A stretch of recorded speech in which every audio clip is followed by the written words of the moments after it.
No, it's a good thing. People are coming out in large numbers. This is in spite of what has been done to us in 2019.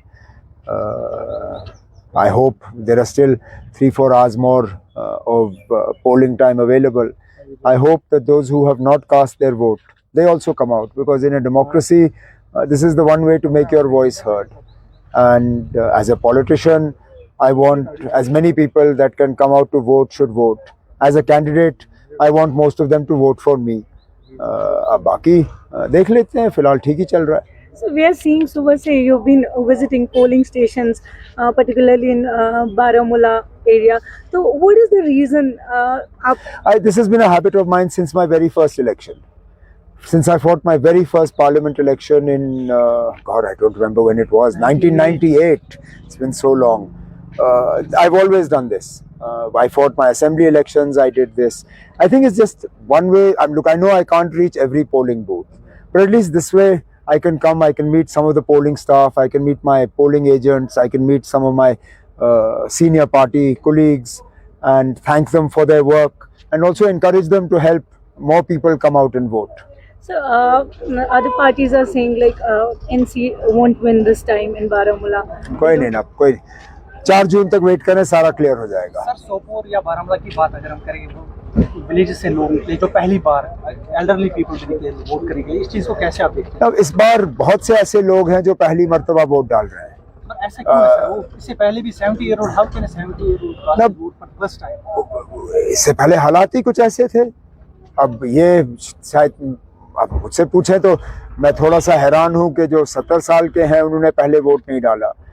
जो 35, 40, 50 साल के हैं उनसे तो ये उम्मीद करना कि इस बुरे दौर में उन्होंने वोट डाला होगा, शायद उनसे ज़्यादा उम्मीद रखनी है.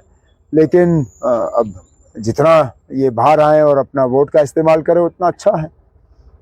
सर, तो ये भी कहने में आता है कि पहले लोग वोट नहीं करते थे तो एनसी जीत जाती थी ऑटोमेटिकली. हमारे जीत के बहाने बहुत बने हैं दूसरों की तरफ से. उनको हारने का एक बहाना चाहिए था. पहले तो उनका बहाना ये था कि हम जो है इलेक्शन में धांधली करते थे. चलिए, वो बहाना भी चला गया.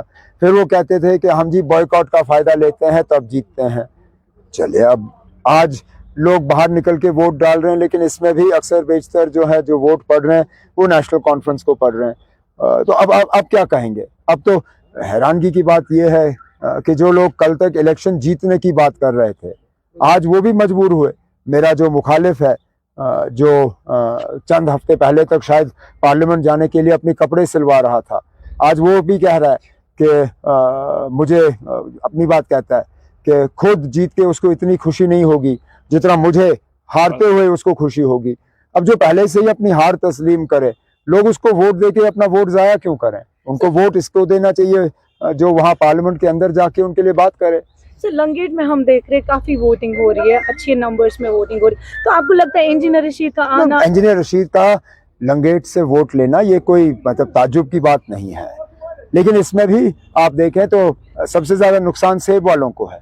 उन्होंने तो लंगेट अपने जेब में रखा हुआ था. उनको लगा था कि लंगेट के सारे वोट जो हैं उनको पड़ेंगे.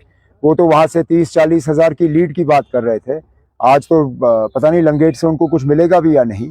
इंजीनियर रशीद को इलेक्शन लड़ने का हक था. अच्छा है, मैदान में आए, जज्बाती तकरीरें हुई, लोगों को जज्बात के बुनियाद पे जो है उनसे वोट मांगे गए. अब जो उनको वोट मिलते हैं उनको मुबारक है. सर, तो आपको लगता है प्रेशर कुकर मैश कर देगा एप्पल्स को? सेब तो पक गया प्रेशर कुकर के अंदर. अब तो प्रेशर कुकर की सीटी बज रही है, इतना ही काफी.